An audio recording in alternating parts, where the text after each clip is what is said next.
in now. So yeah, right. Okay, so today's topic is about is it or is it not too late to buy Bitcoin? So before I do that, I'm just going to show a disclaimer. Where's it gone?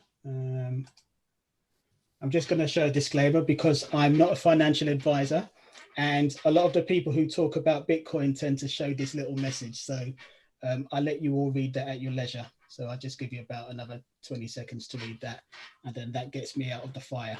All right.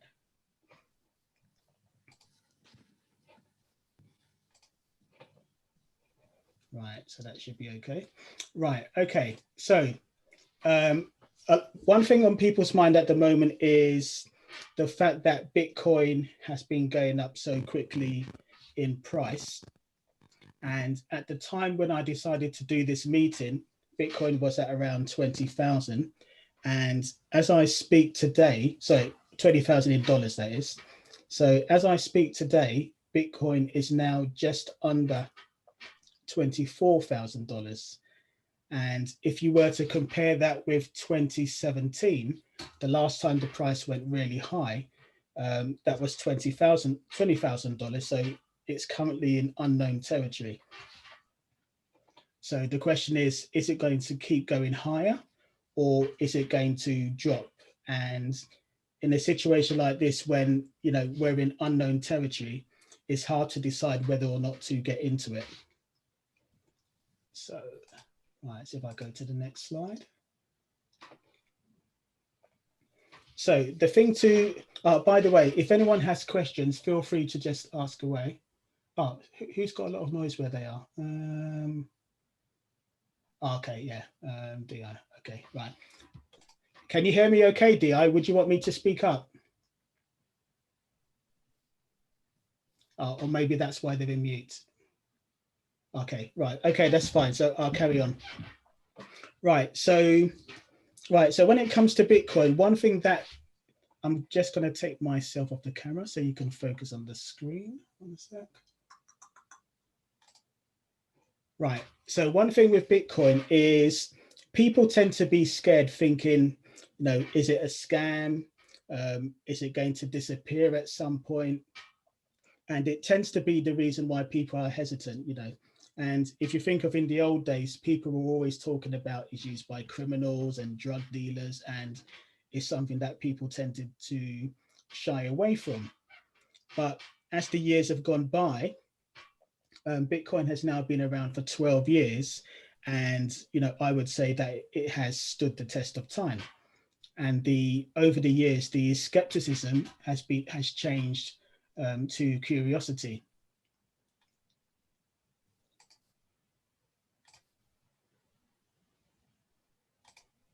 And what you tended to find was in 2017, the last time there was a high price with Bitcoin, it was mainly led by retail investors like us, just, the ordinary person on the street. And at the time, you tended to find that the financial institutions weren't interested, or at least not publicly. So what was discovered over time is that some of the institutions that were saying Bitcoin is a scam and to stay away from it, they were actually secretly buying it. And they were secretly buying it. So when the price dropped, that's when, they got more of it. Okay, but having said that, that doesn't mean there's no risk when it comes to buying Bitcoin. So I'll try to stay on track in terms of what this meeting is for. Okay, let me just go to the so it's a case of managing the risks. So, but before I talk about that, I just wanted to compare the risk of earning Bitcoin with the risk of, having your money in the bank, for example. So with things as they are right now, with the recession, I'm sure most of us know that if your money's in the bank, you either get zero or minus inflation. And another risk that a lot of people might not be conscious about is the fact that in a recession, the money in your bank isn't actually guaranteed. And depending on the age of the people in this room, if you were to think back to the recession of 2008, a number of banks closed down. And one of the most well-known banks that closed down was Northern Rocks. Oh God, there's people wanting to get in.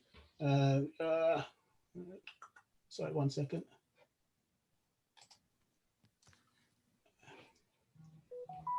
I'm not seeing the notification. 1 sec.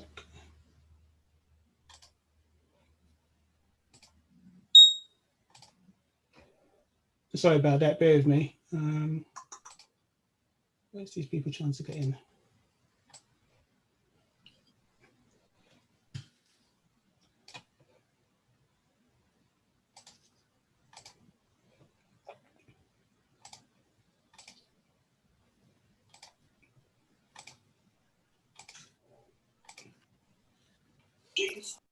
Sorry about that. I didn't realize there's all these people waiting to get in. Oh dear, sorry. Right, okay. Right, oh, there's another one there. 1 second.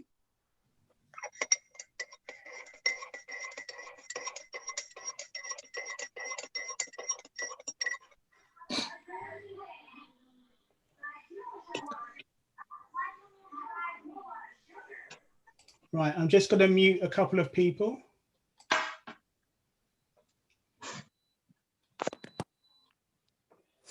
Right, okay, can everyone hear me clearly? Yes. Okay, sorry about that. I didn't realize all these people were coming in. Right, so I will recap slightly. So I haven't gone too far into it yet, so bear with me 1 second.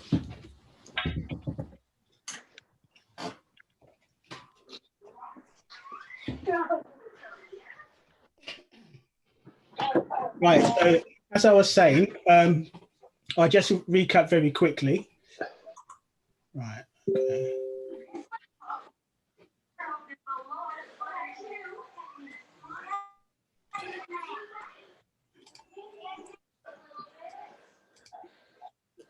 Right, so what I was saying is basically when you go into Bitcoin, there are precautions that you need to take in mind. But having said that, just because you're used to using the banks in the traditional sense, that doesn't mean that there's zero risk. So just to quickly go over that again, if you have your money in the bank at the moment, there's the risk of zero and negative inflation. And as a reminder to anyone who may have been around in 2008, there was a recession at the time, and it led to 1 second, someone's trying to come in. And it led to some banks closing down.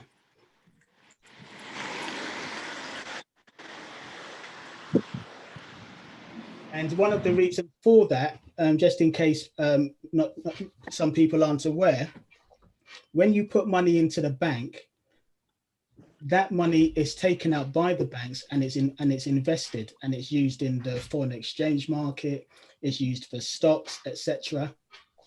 So, and that's why whenever there's a recession, if everyone was to suddenly decide that they were going to take their money out of the bank, that money isn't actually there. And it's a little known fact that if you were to read the small print, as you can see from the Martin Lewis website, if each actual banking organization only guarantees your funds up to £85,000. So if you happen to be in the fortunate position of having a lot of investments, if there's a run in the bank, if there's a run on the bank or there's problems in the economy, not all of your money is guaranteed. And that's one of the reasons why the wealthy tend to like to spread their assets and put them in different places. That's why gold is popular. That's why property is popular. Well, some of the reasons anyway. So that's something to bear in mind. So when people say Bitcoin is risky, it's a relative thing that you have to compare with everything else.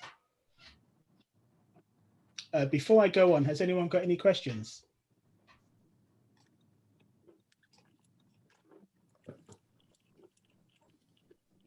Oh, someone's asking what's the difference between Bitcoin and cryptocurrency. I'll come on to that a little bit later, but it's, yeah, Bitcoin is a cryptocurrency, but Bitcoin is, like, you could say, the granddaddy of all of them. I will come on to that a little bit later.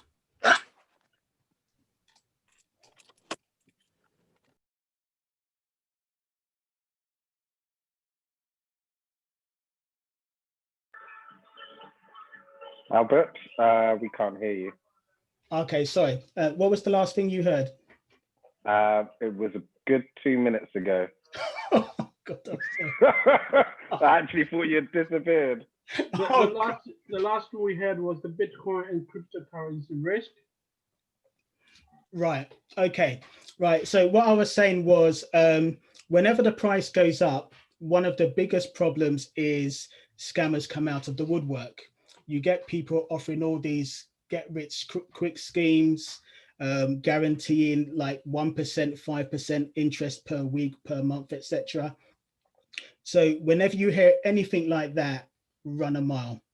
That it's true when they say, if it sounds too good to be true, it is. When it comes to Bitcoin, if you're not the person directly controlling it, more likely than not, then it's some kind of scam. And people tend to play on the fact that at the moment, because it's such a complex environment, they play on people's ignorance, and then before you know it, they free you of your money. So yeah, so that's kind of like a summary of what I said in those last 2 minutes. So I apologize for that. I was muting people and I ended up muting myself. So I apologize for that. Another thing that tends to make people nervous about Bitcoin is government intervention, because people think, oh, surely that's not going to be allowed. And, it's true that, if you've been in the environment for a while, you will realize that banks and financial institutions and governments, they're not really big fans of Bitcoin, but it's come to a point where they kind of have to accept the rise of technology and roll with it rather than resist it, because it literally cannot be resisted. And one of the reasons why it can't be resisted, besides the technology, is the fact that the originator of Bitcoin is anonymous. So just to emphasize the point, if anyone's aware of something called Libra that Facebook tried to launch? I don't know if anyone's aware of that.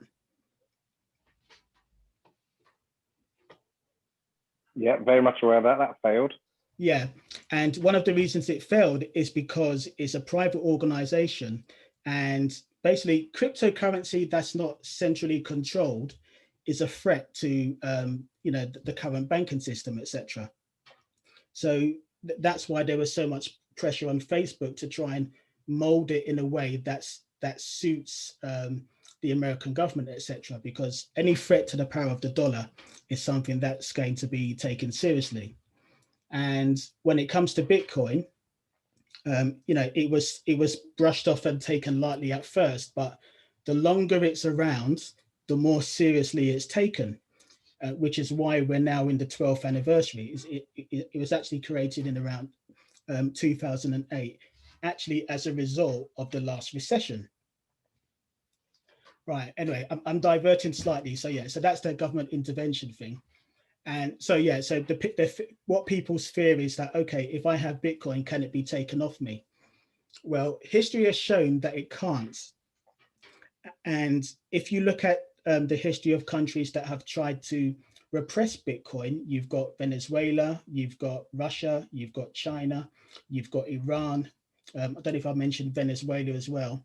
They've all tried to suppress Bitcoin for various reasons, but when that's done, and actually the United States as well. So in the United States is a bit of a patchwork, but in New York, where you've got the New York Stock Exchange, they tried to create the most restrictive conditions around Bitcoin. But again, it hasn't gone how they wanted. So they've had to adapt in order to survive. So anyway, so yeah, so that's the government intervention threat. And then the other thing to be concerned about when it comes to Bitcoin is user error. So it's probably less likely now because people are more aware of its value. But in the early days, when a Bitcoin was literally worth a fraction of a fraction of a fraction of a penny, it was, it wasn't looked after properly. And as a result of that, depending on how much you know about Bitcoin, it's estimated that about 4 million Bitcoin have been lost forever in various ways, like broken laptops, forgotten passwords, etc. So yeah, but where we are now, hopefully people would have learned their lessons, but obviously there's still things that need to be learned. Has anyone got any questions at this stage, by the way, because I don't want to go too fast?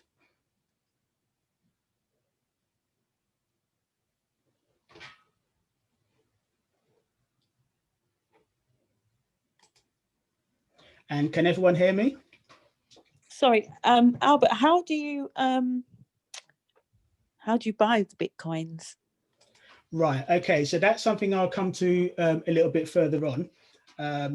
But yeah, I will go into that as well. And actually, I will actually send everyone a, let me put that in the text for you actually, just in case I forget. I've got a bunch of links. So if anyone wants to reach out to me, they can contact me via these links. And it also has links to where Bitcoin can be bought, but I will go over it during this session. Can you all see the link that I've just sent in the chat?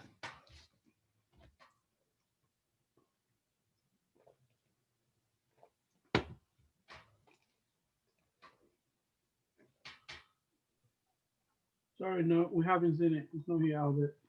Okay, 1 second. How about now? Yeah, we got it. Okay, cool. Yeah, so yeah, these links will make more sense as I go through this session. Okay. Right, okay. Right, okay, so to the next slide. Right, okay. So going back to the original question, is it too late to buy Bitcoin? And the answer is a definite no. And the reason for that is kind of explained with this thing here. And what I mean by that is at the moment, Bitcoin is still very fiddly, still mainly used by people who are kind of a bit nerdy, etc. And it's not quite user friendly yet. So if you compare it to how we all surf the internet, Bitcoin is a little bit like this number that you see at the bottom. If you're surfing the internet, you can either use what's called an IP address, or you can use a website address, which is in letter form that everyone's familiar with. So until Bitcoin is a lot more user friendly, it's not really going to have mass adoption. So although anyone coming into Bitcoin now has missed like kind of like the first wave, there's still a way to go before we're in a stage that we can call mass adoption. So the answer is no, it's not too late to buy Bitcoin. And just to give you an example, if you're exchanging Bitcoin with someone at the moment, you would be using something like this.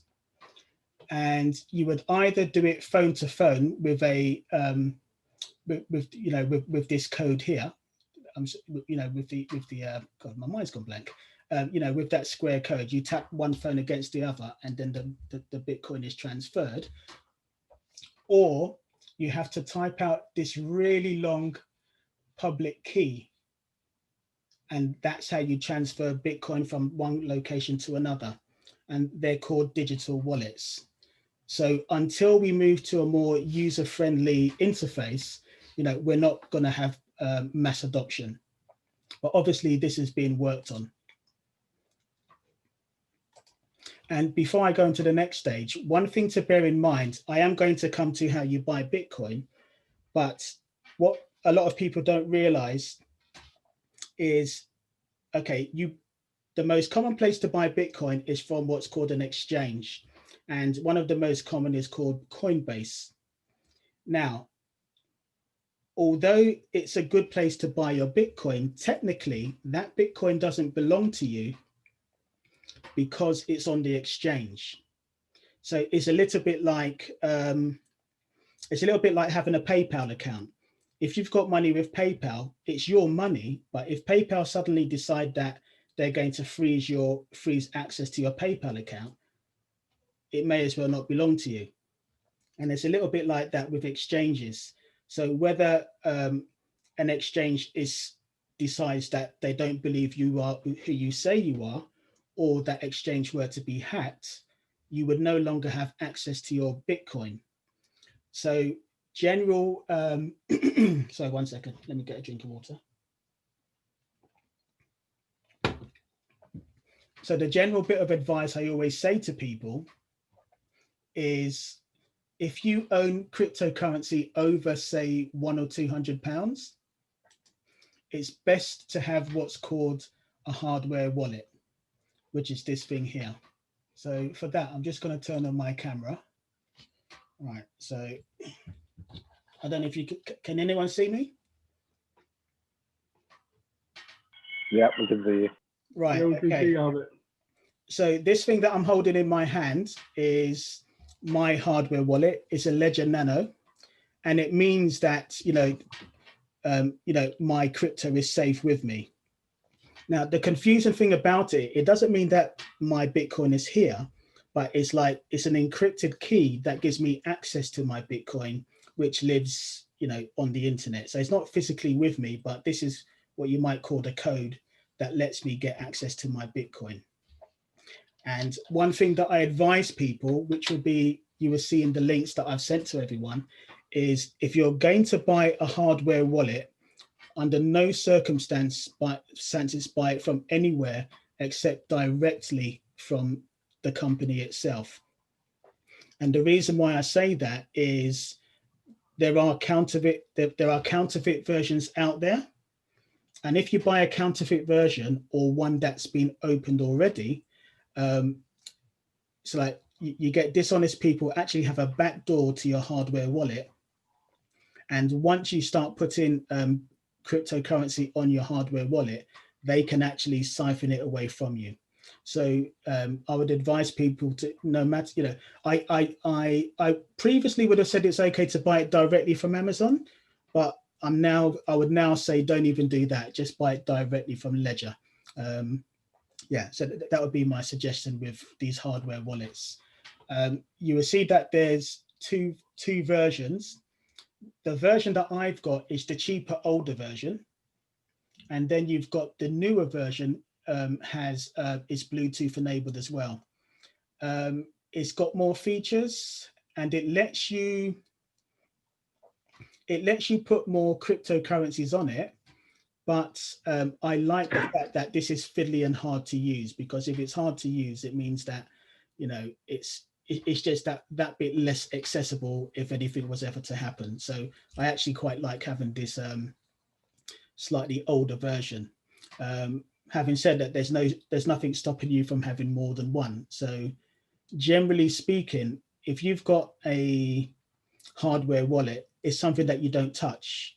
Generally speaking, I don't touch this for 3, 6, 9 months at a time. I just forget about it, and I do have cryptocurrency on the exchanges, but it represents a small fraction of the amount of cryptocurrency that I actually owned.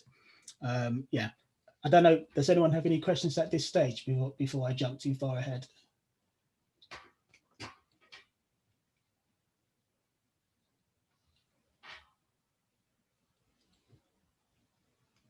Okay, I'll go to the next stage.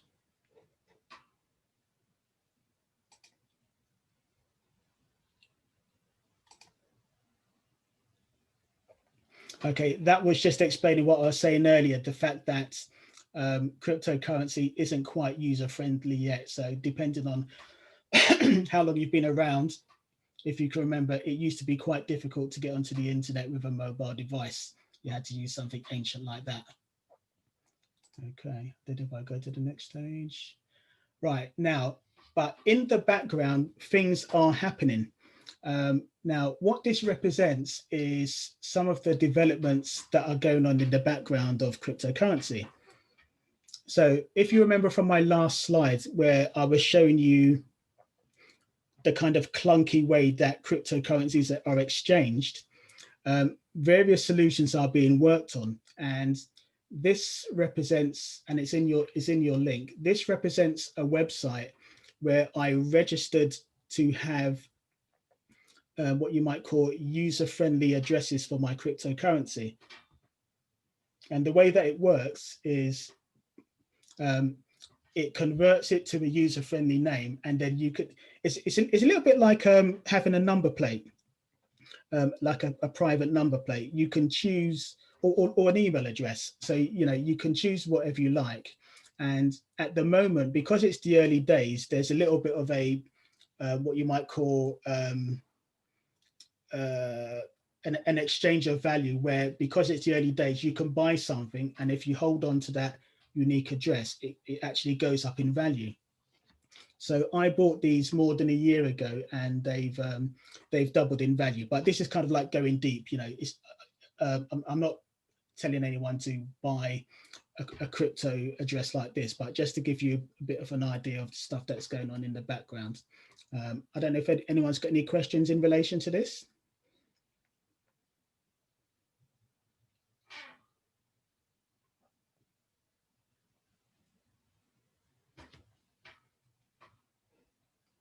Could I get a few people to type a 7 in the chat, just so I can know if people can hear me? Okay, that's cool. Right. Okay, that's cool. And another interesting thing about this, the technology that's going on in the background is, you know, I don't know, depending on how much you're into social media and YouTube, etc.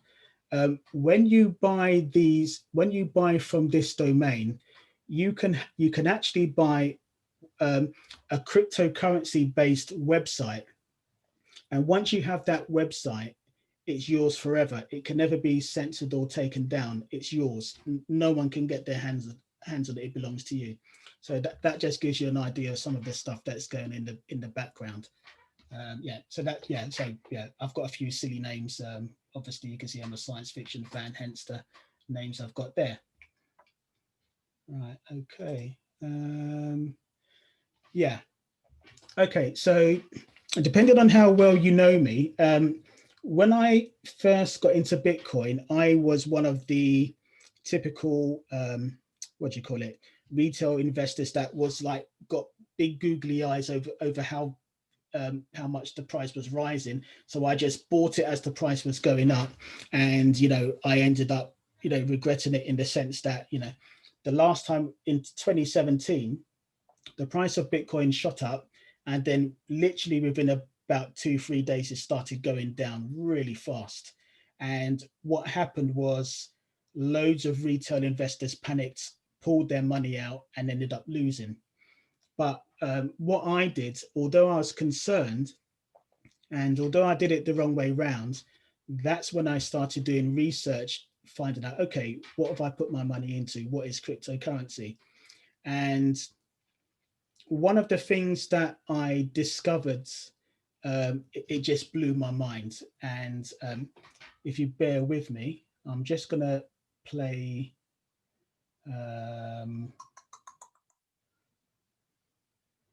Just find it.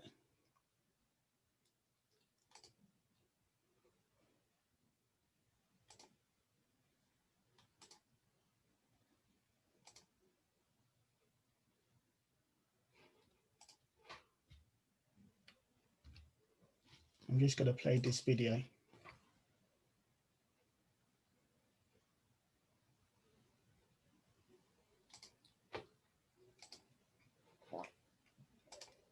Right, so hopefully you can all hear the audio of this, and yeah, if you can just have a listen to this. I hope you can hear it okay.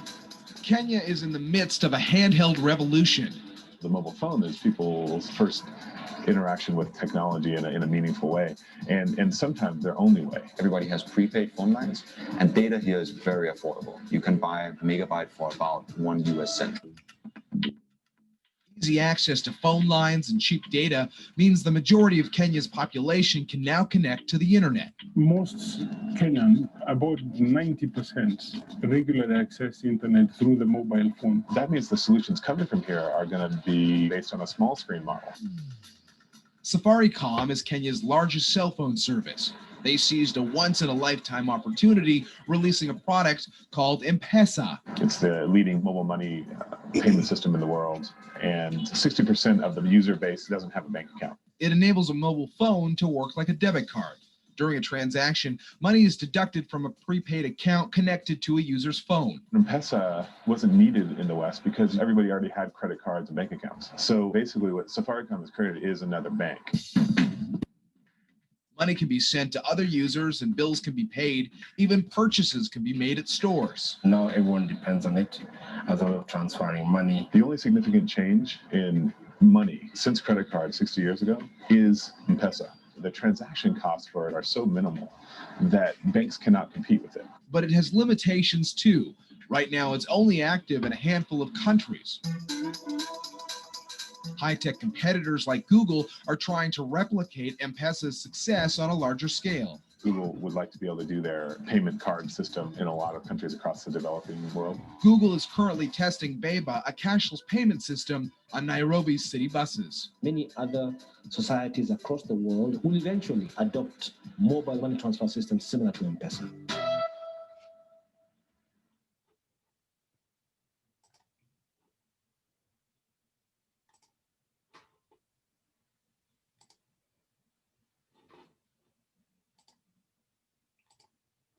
Right. So, yeah, that when I first saw that, that blew my mind. And that was that video dates from 2013. And at that time, M-Pesa had been around for about 5 years.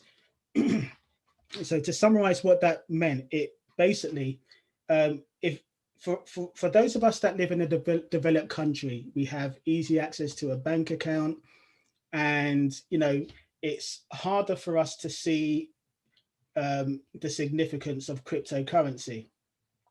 Now, this system called M-Pesa is not a cryptocurrency, but depending on if you caught it in that video, what happened is that such a large chunk of that population had no access to a bank account. So what they would do is they would use their mobile phone credits as a form of currency. And they would use that to buy food, exchange goods, send money to relatives that might be in rural villages, etc. So when I saw that, I thought, this is basically inferior to cryptocurrency. But where there was a need, they saw the value and they used it. And, as I mentioned about Venezuela, etc., where you've got countries where the local currency is rapidly devalued, that's another reason why people start using cryptocurrency. So generally speaking, the value is not seen in developed countries, but as I said, in other places, they saw a way of using digital currency. And that's why, to me, I felt that cryptocurrency is unstoppable.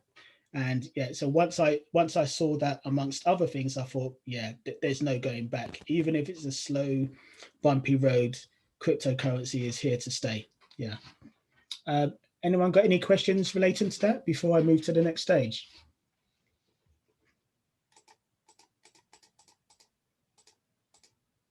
No, it's okay. Okay, cool. Right, okay. And okay, yeah, so that's basically talking about people's local bank accounts. And yeah, so that's M-Pesa. And as I said, it's been around probably about 12 years now. Right, so on the other side, sometimes people don't quite understand, okay, what is blockchain? What is the blockchain and why is it so valuable? It's basically if you think of it as an Excel spreadsheet that's multiplied millions of times on computers all over the world. And it's kind of like a way of checking information to verify it, to ensure that nothing can be forged. So, but everyone is checking on each other, i.e. every computer is checking another computer to ensure that the information is valid. Now, when people talk about cryptocurrency, it's slightly misleading because the technology behind that is blockchain, and the blockchain isn't just used as a means of exchange, but it can be used in so many other ways as well. So to give you an example, I think someone mentioned earlier about other cryptocurrencies. There's literally thousands of cryptocurrencies. Now, just as the dot-com bubble, when you had all these businesses sprouting up, some of them just died and went to nowhere, the same is going to happen with many cryptocurrencies as well. But those that survive, they're going to serve a very useful purpose. So if you think about the fact that when you have a blockchain, information is verified and is rock solid, it takes away the ability to create fraud in so many areas. So blockchain technology can be used to prove that somebody owns a piece of land. Once it's more user-friendly, it means that blockchain technology can be used to prove that somebody owns property. So when people are buying, selling properties at the moment, there's so many exchanges with solicitors and this and that. If you're using blockchain technology, that process would be faster and cheaper, because once that information has been put in, it can't be tampered with. So just as with mobile phones and the internet, in the early days, it's hard to grasp how useful it's going to be. But as time develops, the uses become more and more apparent. The same if you think about a car. I love classic cars, so that's why I've got that one. The same thing with cars. When you're buying a car, if blockchain technology is implemented, you can show, you can prove that you are actually the owner of this car without having to do HPI checks and all that kind of stuff. The proof is there. Any questions at this stage?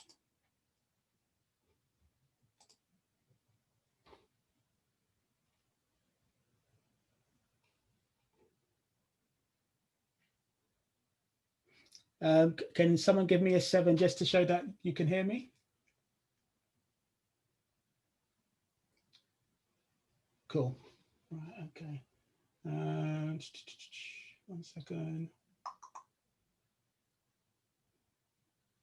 Right, okay. Right, if I go to the next stage. Right, so as I was saying about the fact that we're in early days, broadly speaking, the people that were buying Bitcoin for £1 and a fraction of a penny, they're what are called the innovators. Where we are now, we're in the early adopter stage and very early on that curve. So there's, as I said before, there's still time for us.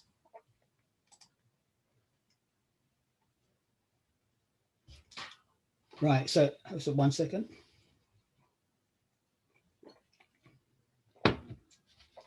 I'm just going to put you on mute for a second because I think someone's struggling to get in. Bear with me.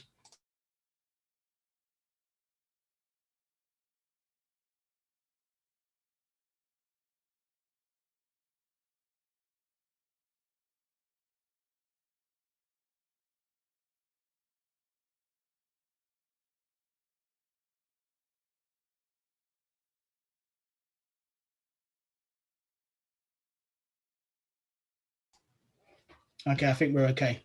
Right, okay, so going to, okay, I've probably gone over this already. I was mentioning about how with the financial institutions, they were, they didn't understand the significance of Bitcoin in the early days, but as we all know from how things are now, the institutions are well and truly digging into the world of cryptocurrency.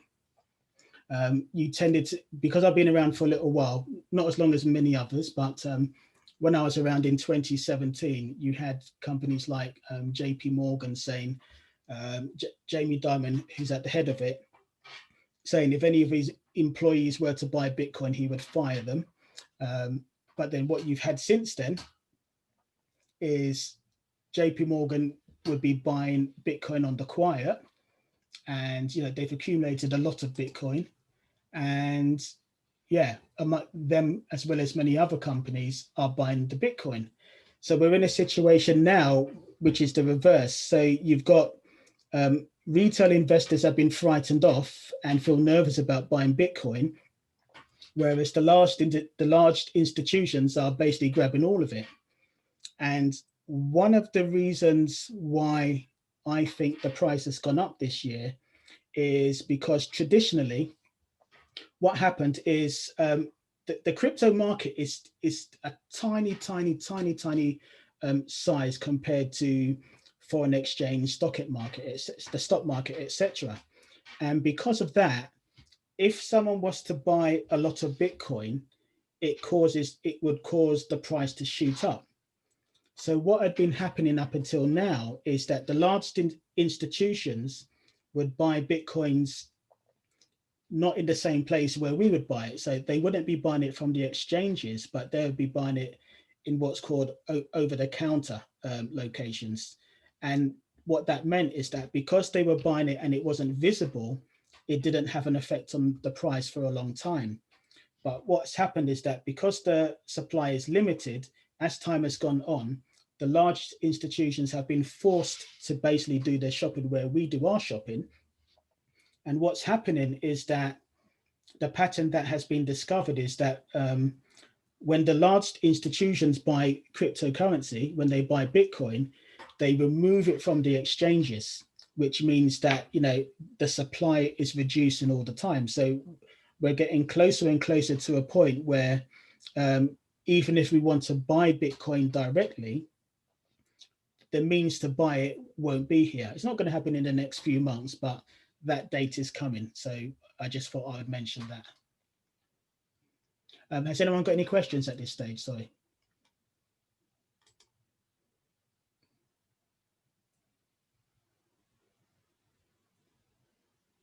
Yes, got a question. Okay. It's probably something for later, but about mining and whether it's worth mining anymore. What it means basically, the nuts and bolts of mining. Short answer, no. And actually, that's actually a good question, because I tend to find that a lot of the people that reach out to me, because as soon as they see Bitcoin on my Instagram, they try and sell me rubbish, basically.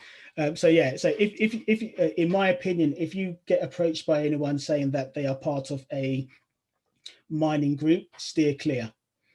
The days of being able to mine Bitcoin are long gone. In the early days, you could literally mine Bitcoin with your mobile phone or laptop, and you would get Bitcoin from that. Now you would literally have to buy expensive, high-powered computers to be able to mine Bitcoin.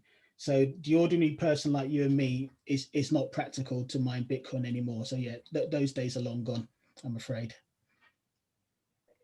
Thank you. Yeah, it is possible to mine other cryptocurrencies, but not Bitcoin itself. Or at least it's not viable anyway. It's not financially viable for the ordinary person.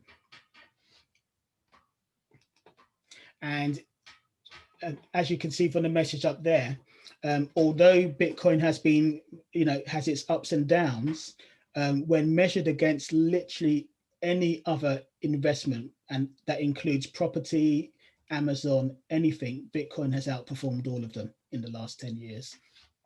So that's something to bear in mind. Yeah, this is what I was talking about earlier. The Bitcoin, yeah, this is from 2018. This is the size of the Bitcoin ecosystem. It's just tiny. So it's barely scratched the surface of its potential. Yeah. Okay, so if I go to the next one. Right, and you remember I was talking earlier about the scarcity. As I said, there will only ever be 21 million Bitcoin. It's estimated that 4 million have disappeared, which leaves, 17 million. If literally every millionaire in the world wanted one Bitcoin, there's not enough to go around. That's just to give you a sense of scale. So as you can see, they say that America has, what's that, 18.6 million millionaires? Yeah, so there literally isn't enough Bitcoin to go around if every millionaire in the world wanted to own one Bitcoin. And yeah, another thing, it's a little bit hard to get your brain around at first, but you know, the typical mindset is, I remember even when I first started, Bitcoin was, I think, just over £3,000 for one Bitcoin. And I thought, I'm not going to buy Bitcoin. It's too much money, you know. So I bought a small fraction. And I think it's people should try and be mindful to try not to think in terms of, I need to own a Bitcoin. It doesn't matter. Because one Bitcoin is made up of 100 million Satoshis. So whereas a pound sterling is divided by 100, a single Bitcoin is divided by 100 million. So what I tend to say to people is, don't be fixated on how much one Bitcoin is. You know, just to have a little bit of a stake, that's fine. And it doesn't matter if it's £50 or £100 or whatever your budget is. But what I would say to people is, don't put in, pardon me, don't put in what you can't afford to lose. And what I mean by that is, you know, I mentioned that in 2017, if I had pulled my money out, I would have lost big time. But because the money I put into Bitcoin wasn't in any way tied with my living expenses, I was able to ride the wave until things turned around. But if I'd put money in that, you know, I would have needed for, you know, bills within the next couple of months afterwards, my thought process would have been different, because I would have panicked and thought, oh no, okay, I'm going to take my money out. Okay, I've lost 50%, but I need my money because I have to pay this or that bill. So the mantra that everyone says is, do not, no matter how tempted, never, ever, ever invest money that you can't afford to lose. That should always be the mindset when you're putting money in Bitcoin. So that way, no matter when you buy the Bitcoin, you know, you're then able to wait until conditions change. And based on the history of Bitcoin, even if you were to buy some at today's prices, if you wait long enough, you would get your investment back. Obviously, I personally am not buying Bitcoin at the moment. And the general understanding is not to buy Bitcoin at this particular time, because it's still trying to find its new level.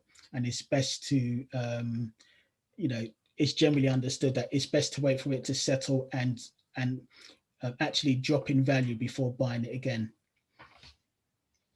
Oh, any questions before I move to the next stage?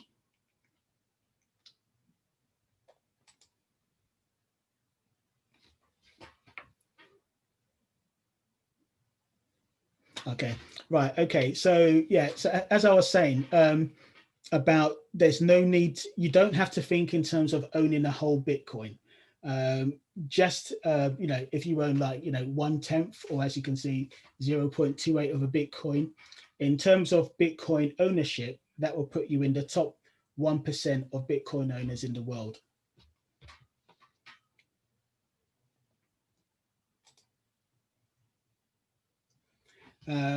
Okay, yeah, this is something that this is one of the reasons why Bitcoin goes up in value. And going back to the person who was talking about mining, this is one of the reasons why the viability of mining Bitcoin gets more and more expensive as the years go on, because the Bitcoin reward you get for mining Bitcoin reduces every 4 years.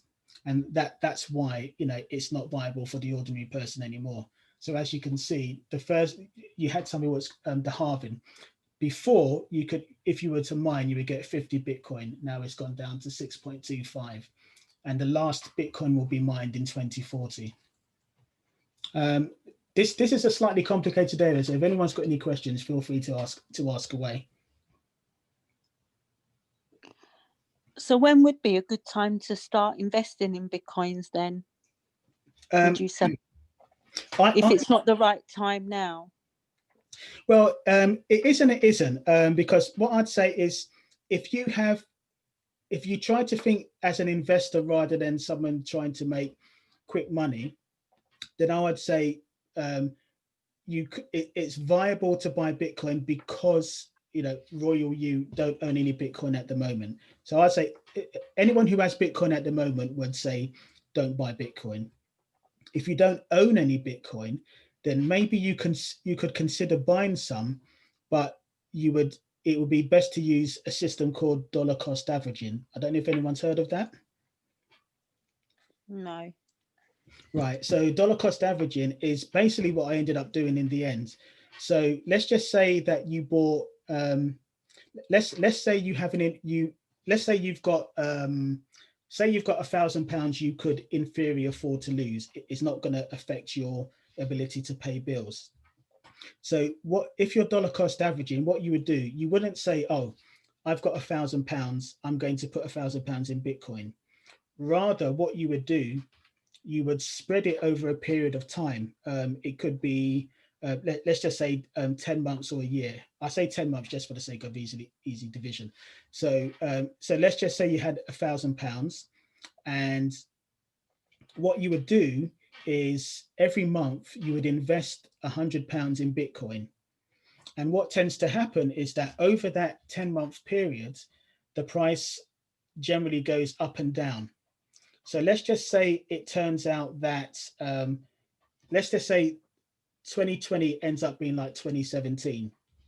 You buy Bitcoin, but then it goes down in price. Now, because you haven't invested all of your £1,000, in January, when you spend another £100, the amount of Bitcoin you get will be more than the amount of Bitcoin you got this month in December. And historically, when you dollar cost average with any kind of investment, you get the ups and downs, but it generally averages out at a lower price. So what I personally ended up doing, so some people do it like a fixed day every month, they automate the process. But what I ended up doing was a slight variation of that. And what I would do is after what I call my stupid decisions in the beginning, where I did silly chunks, what I did afterwards is anytime the price of Bitcoin went down, I'd buy some more, but it was always much smaller amounts. And then what happened over this 3.5 period is because I was buying Bitcoin, whenever the price goes up and down, I'd always buy it when the price was low. And then over time, the average cost of relative to Bitcoin that I've been paying has gone down. So I've gone from, had I cashed it in, I've gone from losing, I would have lost, say, what would it have been? I would have got about 40% of my investment back had I panicked and sold. Whereas now, were I to cash my investment, I would get my money back and a comfortable amount above that because I've been dollar cost averaging. I don't know, hopefully that answers your question.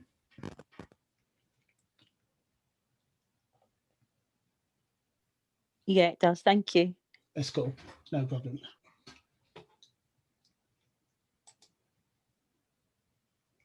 Right. Yeah. So this is just my apologies for the scattered nature of this PowerPoint presentation, but yeah, it's my second time, so that's my excuse. Anyway, so this is just showing you what's going on at the moment. So in November, the amount of Bitcoin that was mined was that 27,881, but the amount of Bitcoin that was bought by just one of these large organizations was 55,000 plus. So that gives you a sense of what's happening with the large institutions now.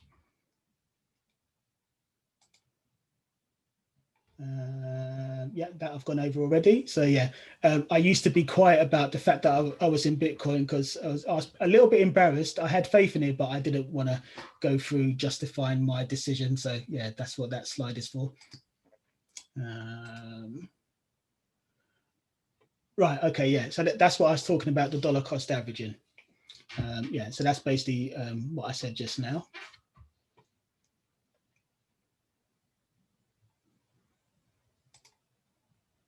And yeah, so there is another section to this, but I was wondering if anyone has any questions at this stage.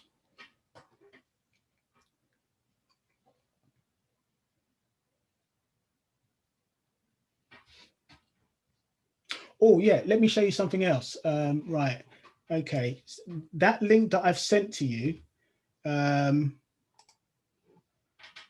right, it has a bunch of, oh, is there anyone who doesn't have the link? Because I can send it to the people who came in later. Which link are you referring to, Albert? Right, so at the beginning of the session, I said, just in case anyone has questions afterwards. Oh, okay. I can send them this information here. So if you look on the screen now, yeah. Someone was asking about where can I buy Bitcoin, etc. Yeah. So it's in the links, but here's a little bit of information that you'd find useful. Right, okay, so you've got, right, this is, okay, so, you know, I was saying that, you know, I was explaining earlier of one way to get into Bitcoin. Yeah. One of the strategies that I use is, has anyone here know what altcoins are? No. Right, okay. So Bitcoin is literally one of thousands of cryptocurrencies that are out there. And you were seeing the link that I sent you all. If you look at a site called CoinMarketCap, there's thousands of different types of cryptocurrencies out there. So what you can, oh, can you see the page, by the way? I hope you can see. Yes, yes. Yeah. So what you're seeing here are what you would call the top cryptocurrencies. And although it's not an exact science, what tends to happen is that when Bitcoin goes up in price, broadly speaking, the other cryptocurrencies go down in price. And a tactic that I use so basically I use a couple of tactics to increase the fraction of Bitcoin that I own. So one is I buy when the price is low. And a second thing that I do is, depending on if anyone here knows anything about trading, if you trade in Forex, etc., the dollar is the master currency. It's the master currency. It's the stable currency that things are based on. You know, and in the world of crypto, Bitcoin is the standard that other cryptocurrencies base their value on.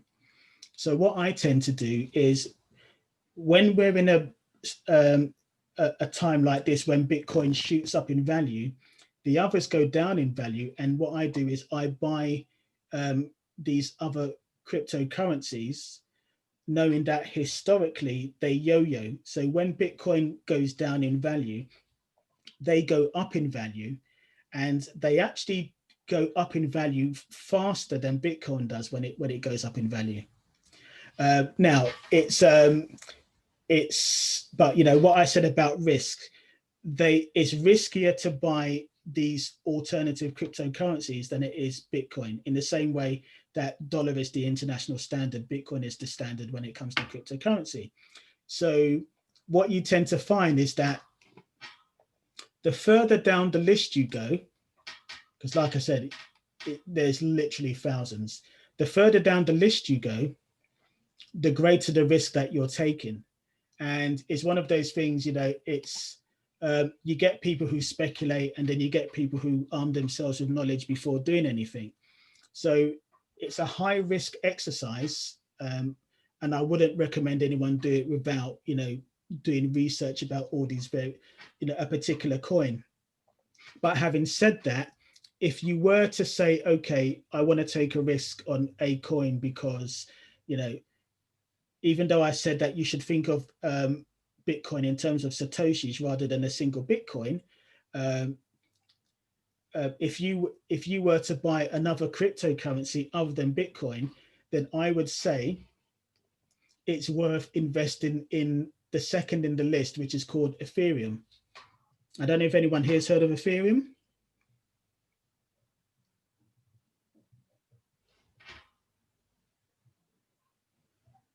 Cool. Right. And the reason why Ethereum is a safer cryptocurrency as you can get other than Bitcoin is because a lot of these other cryptocurrencies use Ethereum as the foundation for their coin. So, so their version of blockchain chain technology uses Ethereum as their basis. So when you look at a lot of these other cryptocurrencies, the foundation of those cryptocurrencies is actually Ethereum. And there's a lot of stuff going on in the background. So if you were to say to yourself, oh, I can't get my head around Bitcoin because I can't buy a whole Bitcoin, it's a viable option to buy Ethereum. Again, I would, I'm more of an investor than a trader. So it's something that you could buy as a long-term investment. And to give you an idea, whereas at the moment, Bitcoin is now above its all-time high of 2017, the all-time high of Ethereum was about, I don't know what it was in dollars, but it was £1,000, so yeah, I'm not sure what that was in dollars. So whereas Bitcoin has gone past its original all-time high, Ethereum hasn't got to its all-time high yet. So a lot of people are saying, keep an eye on Ethereum, and that's something, so yeah, so if you're a conservative investor, the two safest cryptocurrencies to go for are Bitcoin and Ethereum. I've got a little bit in other ones as well, and the less well-known it is, the smaller my investment is. So just to give you an idea, in a couple of them, I've literally just invested like £5. It's like a lot. It's like buying a lottery ticket.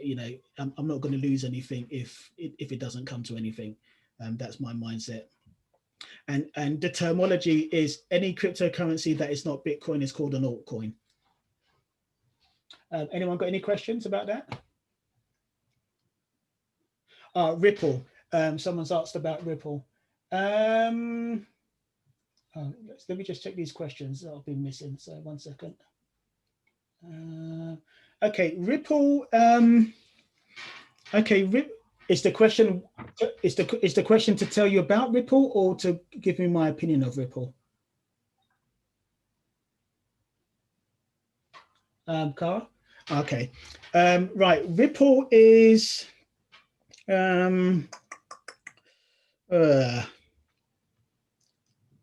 lot of people like Ripple. For anyone that doesn't know, Ripple is the third one down, XRP. And Ripple, so what you find is all these altcoins, they serve different purposes. They're looking for problems to solve. And what Ripple is trying to do is replace the SWIFT system that's used by banks. So if you think of things like Western Union, organizations like that, what Ripple wants to do is replace those systems because the cost of transferring money to another country using Ripple is a teeny weeny fraction compared to using Western Union. So Ripple has been working with the banks to try and get this system in place to replace SWIFT. It's a big gamble. They have made progress. Some people think they will succeed, some people don't. So it's similar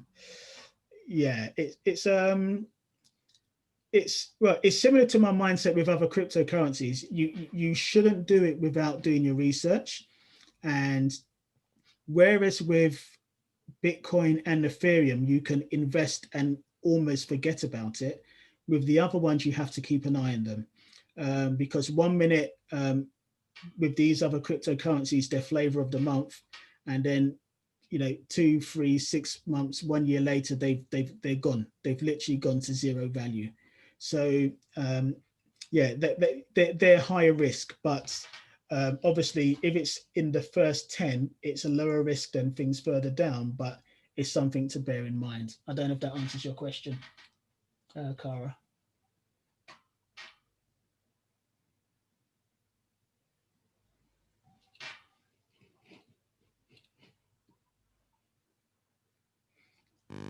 Okay, so I think I've got to the end. Has anyone else got any questions or?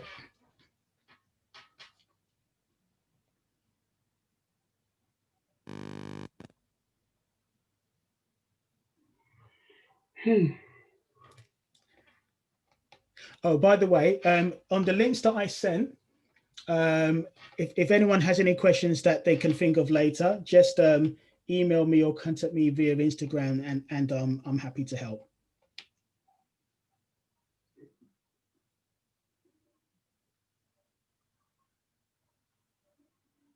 Cool. Yeah. So yeah, sorry about the dead 2 minutes. God, yeah, that's what you get when you get amateurs. Hopefully my third one will be better. So yeah. Right. Okay. Right. Unless anyone's got more questions, I'll end the session. Thank you, Albert. What is the next one? Oh, well, it kind of depends on the feedback, really. I mean, if you guys think it's useful, then, because I've been thinking of maybe doing it once a week or 2-3 times a month. It kind of depends on if you think it's useful. So yeah, I don't have an ego. So if anyone thinks I can improve on this, or if anyone wants me to address something that they feel I've brushed over, please say. It's useful because I want to start dealing or buying some coins anyway, some Bitcoins or Ethereum. So it's been very useful as a beginner to understand a bit more about it anyway. Okay. Well, I can tell you what I'm doing at the moment then. It's at the end of my presentation, but I didn't mention it because I don't know, I'm not as experienced with this as I am with cryptocurrency. So let me just quickly show you before I close it then. Bear with me.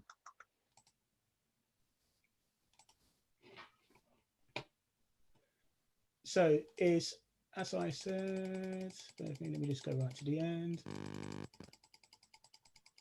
Right, so partly because of what's been happening, like I said, with the scarcity of Bitcoin now, etc.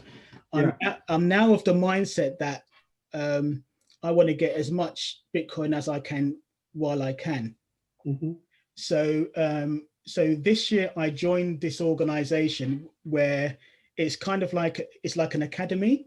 So yeah, I'm a member of it anyway. Oh, okay. So I don't need to tell you then. Yeah. So within that, okay. So within it, they've got something called Swipe Coin, which is to do with crypto trading. Yes. Yeah. So because that's my first passion, I'm now studying the Swipe Coin side of it. Okay. So depending on how things go, I may start doing Swipe Coin based sessions. So that's one thing I'm going to be doing. So if anyone here hasn't joined the academy, it's a good way to learn. It's I always say trading is simple, but it's not easy. You have to take it seriously, give it the respect it deserves. But if you do, then you would definitely prosper from it. Yeah. Anyone else got any questions or?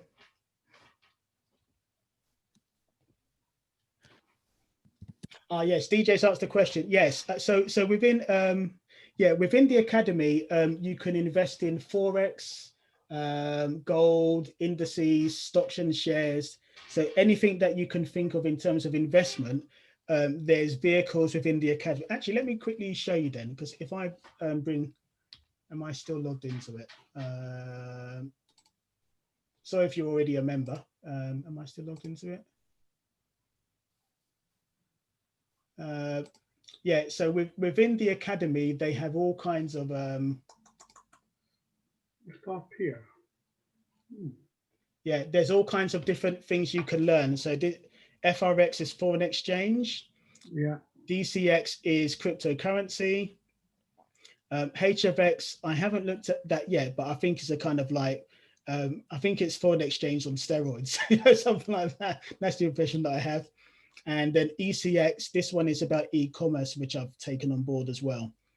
So, and yeah, it's like, it's a little bit like Netflix. There's so much on there, you would never cover it. You have to focus on a couple of things at a time.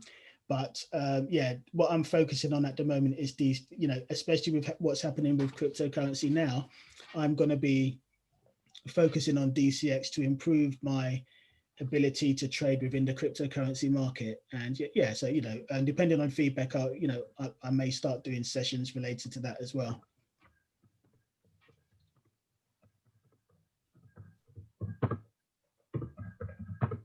So yeah, so if anyone has any questions about IM Academy as well, yeah, you know, feel free to reach out to me.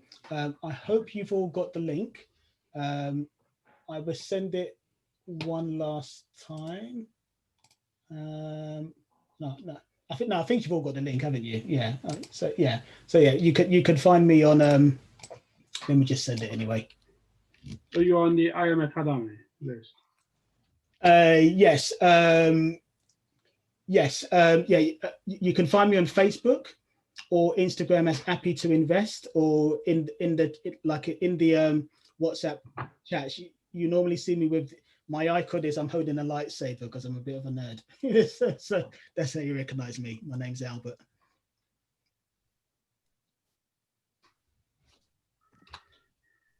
Right. Okay. Yeah. Any last questions before I run away? Oh, okay. Let me just. Okay, I'll send that again, Marion.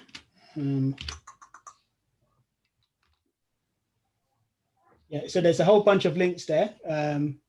Or if that's a bit too much, I just send you the email and my Instagram, which is that one here.